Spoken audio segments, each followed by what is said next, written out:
ముగించలేకపోయింది. అంటే వాళ్ళు ఒప్పుకోలేదు. అలా అక్కడ ఖచ్చితంగా అది ఊరు పన్నెలు కట్టు, అక్కడ అందరూ ఆడతల్లులే. వాళ్ళు కూర్చొని ఎలాగైనా మీరు పూర్తిగా మాట్లాడి వెళ్ళాలి అని చెప్పేసి అంటే మేము తప్పని పరిస్థితుల్లో మేము కదలనాడడానికి లేదంటే వదిలేసి రావడానికి వీలు లేకపోయింది. క్షమించాలి. నిన్న చాలా మంది ఎదురు చూశారు వాస్తవానికి, కానీ తప్పదు. ఈరోజు మనకు అనేక విషయాలు ఉన్నాయి మాట్లాడుకోవాలంటే, కానీ ఇప్పటికిప్పుడు ప్రధానంగా ఒక తీవ్రమైన సమస్య అది ఏమిటంటే, మన పిల్లలు చదువుకుంటున్నారు, కష్టపడుతున్నారు, మంచి మార్కులు తెచ్చుకుంటున్నారు, మంచి చదువుతున్నారు. అయినప్పటికీ మన పిల్లలకి రావాల్సిన ఉద్యోగాలు మన పిల్లలకి కాకుండా మన ప్రాంతంలో నాన్ ట్రైబల్స్ అంటే పల్లాపులకి ఈ ఉద్యోగాలన్నీ కట్టబెట్టడం వలన మొన్న డిఎస్సిలో మన పిల్లలకి రావాల్సిన సుమారుగా రాష్ట్ర వ్యాప్తంగా 5,000 ఉపాధ్యాయ పోస్టులు మనకు రాకుండా పోయింది. మరి అదేవిధంగా మన విద్యాశాఖ మంత్రి గారు మళ్ళీ ప్రకటించారు, ఈ ఉగాది నాటికి మళ్ళీ మరొక డిఎస్సి ఉంటుందని చెప్పేసి అన్నారు. ఆ డిఎస్సిలో కూడా మన పిల్లలకి మనం ఆ ఉద్యోగాలు మనకు వచ్చేటటువంటి పరిస్థితి లేదు. మీరందరూ ఆలోచించండి. మేము ఈ 123 రోజులుగా రాష్ట్రంలో అటు పోలవరం జిల్లా, ఏలూరు జిల్లా, మన్యం జిల్లా పూర్తిగా తిరిగి ఆ జిల్లాలలో ఈ యాత్రను పూర్తి చేసుకుని మన అల్లూరి సీతారామరాజు జిల్లాలో ఈ 7వ తారీఖు నుంచి మొదలు పెట్టాము. ఈ యాత్ర ఏప్రిల్ 3వ తారీఖు వరకు కొనసాగుతుంది. ఆ యాత్ర పూర్తయిన తర్వాత మళ్ళీ మనం ఒకసారి రాష్ట్ర వ్యాప్తంగా ఆదివాసీ జేఏసీ పెద్దలు మళ్ళీ ఒకసారి సమీక్ష చేసిన తర్వాత మనం ఇంకొక కార్యక్రమానికి మనము శ్రీకారం చుట్టాల్సినటువంటి అవసరం ఉంది. ఎందుకు అంటే ఇది నిరంతరంగా పోరాటం మన ఉద్దేశం కాదు, కానీ మన సమస్యకు పరిష్కారం దొరకనంతసేపు మనం ఈ ఉద్యమాన్ని ముందుకు తీసుకెళ్లాల్సినటువంటి అవసరం ఉంది. మన మీద ఆ బాధ్యత ఉంది. ఎందుకంటే ఇది రాజ్యాంగంలోని ఆర్టికల్ 244(1) ప్రకారంగా ఏర్పాటు చేసిన 5వ షెడ్యూల్ ప్రాంతం. ఆ 5వ షెడ్యూల్ ప్రాంతంలో ద్వారా ఈ ప్రాంతం ఒక సురక్షితమైనటువంటి రక్షిత ప్రాంతంగా భారత రాజ్యాంగం దీనిని చేస్తే, ఈరోజు పాలకులు నిర్లక్ష్యంతో ఈ ప్రాంత హక్కుల్ని హరించడానికి ఆ రక్షణ వ్యవస్థల్ని తుంగలోకి తొక్కుతూ మన ప్రాంతంలో ఇతర ప్రజల్ని బలవంతంగా చొప్పించి మన పిల్లలకి రావాల్సినటువంటి ఉద్యోగాలు మన పిల్లలకి రాకుండా నాన్ ట్రైబల్స్కి రాజ్యాంగ విరుద్ధంగా కట్టబెడుతున్నటువంటి పరిస్థితిని మనం దీనిని గమనించడం జరిగింది. మనం ఈ ఉద్యోగాలు మాత్రమే కాదు, ఈ భూమిని కూడా మనం కాపాడుకోవాల్సినటువంటి బాధ్యత మన మీద ఉన్నది. ఈ భూమికి ప్రత్యేకమైనటువంటి రక్షణ వ్యవస్థ ఉన్నది.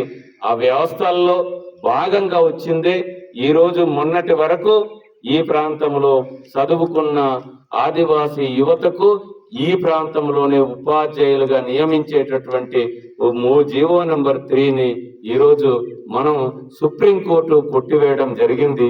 ఈ కొట్టివేయడంలో ఆంధ్ర తెలంగాణ ఉభయ తెలుగు రాష్ట్ర ప్రభుత్వాలతో పాటు కేంద్ర ప్రభుత్వాలు ఇది నిర్లక్ష్యం చేయటం వల్లనే మనకు ఈ జీవో నెంబర్ 3 పోయింది. ఈ జీవో నెంబర్ 3 పోవడంతో ఒక్క ఉపాధ్యాయ నియామకాలకు సంబంధించిన జీవో నెంబర్ 3 మాత్రమే, ఆ 3ను మాత్రమే రద్దు చేశారు. ఇలాగే ఉద్యోగ నియామకాలకు అంటే లోకల్ మన స్థానిక ఆదివాసీ చదువుకున్న యువతతో ఉద్యోగ నియామకాలకు సంబంధించి జీవో నెంబర్ 3 లాంటిది ఇంకొక 28 జీవోలు ఉన్నాయి. ఆ జీవోల్ని కూడా తుంగలోకి తొక్కి ఈరోజు మెడికల్ డిపార్ట్మెంట్ లో కానీ, ఫారెస్ట్ డిపార్ట్మెంట్ లో కానీ, లేదంటే ఫిషరీస్ డిపార్ట్మెంట్ కానీ, ఈ ఇతర డిపార్ట్మెంట్లలో ఉన్నటువంటి ఆ జీవోలన్నీ కూడా తుంగలోకి తొక్కి ఈరోజు అన్ని డిపార్ట్మెంట్లలో నాన్ ట్రైబల్స్ కి ఉద్యోగాలు ఇచ్చేటటువంటి పరిస్థితి వస్తుంది. మిత్రులారా, గత జీవో నెంబర్ 3 రద్దై గత 5 సంవత్సరాలలో రాష్ట్ర వ్యాప్తంగా సుమారుగా ఒక 20,000 ఉద్యోగాలు మన ఆదివాసీ యువతకు రావాల్సినటువంటి ఉద్యోగాలు మరి మనది కోల్పోయిన తర్వాత మన పిల్లలకు మనం ఉద్యోగాలు రాలేదు, ఎందుకు రాలేదు అనేది కూడా మనం ఒకసారి అధ్యయనం చేసుకోవాల్సిన అవసరం ఉంది. దానిని పరిశీలించాల్సినటువంటి అవసరం ఉంది. ఇది మనం తెలుసుకోకపోతే, మనం అడగకపోతే మనకు భవిష్యత్తులో ఇకపై నుంచి ఉద్యోగం అనేటటువంటి మాట మనము పోటీకి వెళ్ళడానికి కూడా మనకు అర్హత లేనటువంటి పరిస్థితిని వచ్చేటటువంటి పరిస్థితి ఉంది. ఈరోజు మనకు ఏదైతే ఇందాక చెప్పినట్టు భారత రాజ్యాంగంలోను ఆర్టికల్ 244 ద్వారా ఏర్పాటు చేసినటువంటి ఈ 5th షెడ్యూల్ ప్రాంతంలో ఏ విధమైనటువంటి ఒక నాన్ ట్రైబ్ ఈ ప్రాంతానికి రావడానికి వచ్చి ఇక్కడ ఉన్నటువంటి ఆదివాసుల యొక్క జీవన స్థితిగతులకు విఘాతం కలిగించేటటువంటి ఏ పని చేసినా కూడా ఆయన మీద మనం అట్రాసిటీ కేసు పెట్టవచ్చు. ఒక భూమి అక్రమంగా కొనుక్కున్నా, ఒక ఉద్యోగం అక్రమంగా తీసుకున్నా, లేదు అంటే ఇక్కడ ఉన్నటువంటి చట్టాలకు వైలేషన్ చేసేటటువంటి ఉల్లంఘించేటటువంటి పని ఏది 170 చట్టం ఉంది, అటవీ హక్కుల చట్టం ఉంది, పెసా చట్టం ఉంది, ఎస్టీ ఎస్సీ అట్రాసిటీ చట్టం ఉంది. ఈ చట్టాలు అన్ని ఈ చట్టాలు ఏవైతే చెప్పిందో వాటి ప్రయోజనాలకు దెబ్బతీసేటటువంటి పరిస్థితి, ప్రయోజనాలు దెబ్బతీసేటటువంటి కార్యక్రమం ఏమి చేసినా కూడా ఆయన మీద అట్రాసిటీ కేసు పెట్టవచ్చు, పెట్టి జైలుకి పంపించవచ్చు, శిక్షించవచ్చు. కానీ ఆ పని చేయకుండా ఈ చట్టాలు కానీ, ఈ హక్కులు కానీ, ఈ భూమి మీద ఉన్నటువంటి మనకున్న ఆదివాసులకి, ఈ స్థానిక ఆదివాసులకు ఉన్నటువంటి ప్రయోజనాల గురించి కనీసం కూడా ప్రస్తావించకుండా వాళ్ళు రాజకీయ పెత్తనం, అధికారిక పెత్తనం, ఈ పరిస్థితుల్లోనే ఇప్పుడు మన పిల్లలకి ఈ ఉద్యోగాలు అనేటటువంటివి రాకుండా చేసినటువంటి సందర్భం ఉన్నది.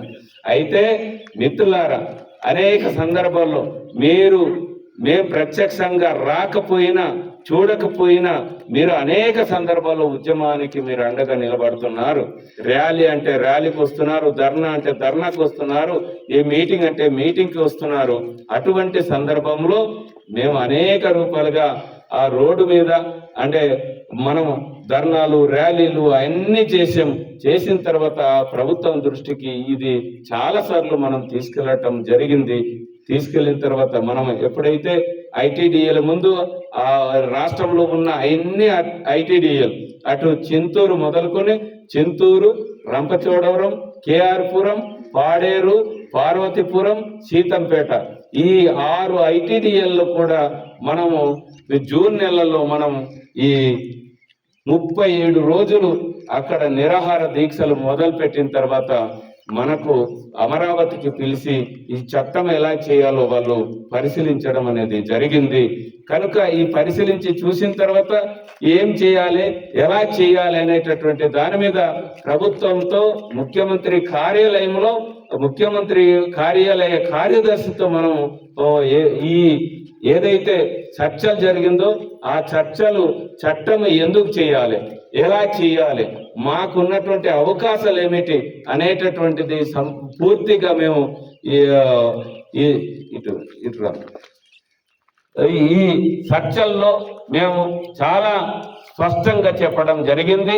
ఇది మాకు రాజ్యాంగంలోని 5వ షెడ్యూల్ ద్వారా పేర ఈ ద్వారా మాకు చట్టం చేసుకునేటటువంటి అవకాశం ఉంది కనుక మీరు చేయటానికి టీఎస్సీలో తీర్మానం చేసి ఎమ్మెల్యేలు ఎస్టీ ఎమ్మెల్యేలతో టీఎస్సీలో తీర్మానం చేసి మీరు గవర్నర్కి పంపించి ఆ తర్వాత గవర్నర్ ద్వారా మనం ఈ రాష్ట్రపతికి పంపించి మరి మీరు చట్టం చేసేటటువంటి ప్రక్రియ చేయడానికి ఇన్ని అవకాశాలు ఉన్నాయి కనుక మీరు ఎట్టి పరిస్థితుల్లో ఇది చెయ్యాలని చెప్పేసి మనం చెప్పిన తర్వాత మరి ఐటీడీఎల్ ద్వారా ఐటీడీఎల్లో సమీక్ష సమావేశం కూడా ఏర్పాటు చేశారు. ఏర్పాటు చేసి మేము ఈ చట్టం చేస్తాము, చేయడానికి మొత్తం ఏదైతే న్యాయపరమైనటువంటి అడ్డంకులు మొత్తం క్లియర్ చేసిన తర్వాత మేము చట్టం చేస్తాము అని చెప్పేసి వాళ్ళు చెప్పడం అనేది జరిగింది. అంతేకాకుండా మన ముఖ్యమంత్రి ప్రస్తుత ముఖ్యమంత్రి నారా చంద్రబాబు నాయుడు గారు ఎన్నికల సభల్లో హామీ ఇచ్చారు. జీవో నెంబర్ 3ని అప్పుడు ఎన్టీ